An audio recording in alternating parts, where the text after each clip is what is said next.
This is my week 3 participation speech. We will be talking about what we discussed briefly in week 3. What I learned this week, specifically or non specifically, is that the way we give and receive information. And today I just want to talk about our voice and what it's capable of, our listening techniques, and the types of informative speech that we talked about. First, I want to talk about our voices.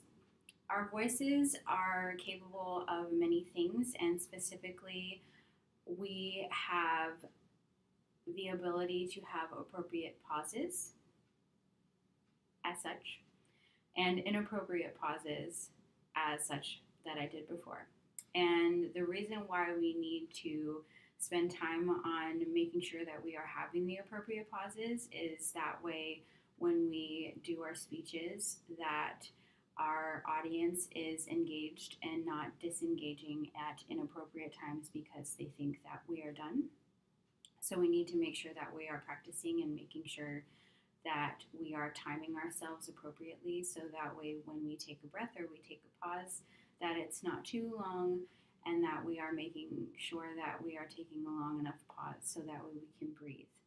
We also want to make sure that we are using our voices appropriately so that way we are accentuating the proper emphasis. And by emphasis, I mean the correct emotion, as I demonstrated just a second ago. When we are excited, we raise our voice. When we're sad, we drop our voice. So making sure that when we are speaking to whatever topic we are discussing on, that we use our voices appropriately when we are speaking to said subjects. So that is very important to make sure that we are using our voices appropriately so that way, again, our audience is engaged and they will become excited or sad during appropriate times. When we are talking about our listening skills, though, I want to talk specifically about the Hurrier model.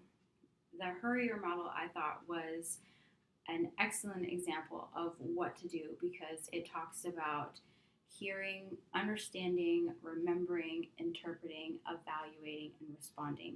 Now, this is basically what we should do when we are listening to someone else's speech so that way we can stay engaged and properly respond and be aware of what we are listening to. When we talk about responding, though, we also are talking about making sure that we are responding appropriately, not inappropriately, like interrupting in the middle of someone's speeches and messing them up. We want to make sure we're not doing that. So if it's at an appropriate time at the end, we're making sure that we're doing so. Also, when we are listening to someone, we talked about the solar stance. I hope I'm saying that properly. But it's basically to square your shoulders, to keep your chest open, to lean in and to have eye contact, and to also make sure that you are relaxed so that way when you are listening to whatever information is being presented to you, that you are able to get all that and retain it and be able to absorb it properly. So I thought that was really pertinent information for the listening section of our discussion this week. For our speeches, I want to talk specifically about the topics that we discussed, and we talked about the types. There was processes, biographies, how-tos, and concepts. With the processes, it was specifically talking about the way that a bottle was made, which was an example. A biography was a biography about Martin Luther King, but if you were going to do it on someone that you know about in your life, the only caveat to that was making sure that you had enough points, A, and B was making sure that you could find enough sources. So if you wanted to do it about your mom, you could, but you have to make sure you have enough information to talk about. Then the how-to was how to garden, how to cook, and concept pretty much self-explanatory. When we do talk about anything or pick a topic about anything, it was extremely important to remember that we don't offend anybody when we are doing our topics. So that was something to keep in mind for everyone. And again, as I said before, we need to be able to make sure that we can have enough points to talk about during our speeches, as well as find enough resources for them.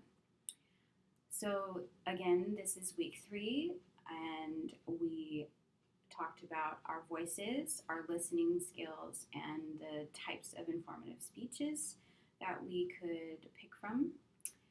I think the most important thing that I learned from this week was my listening technique and how to appropriately apply my hurrier model most effectively. So I think I will be doing that, especially when we're coming up on the informative speech days. So thank you.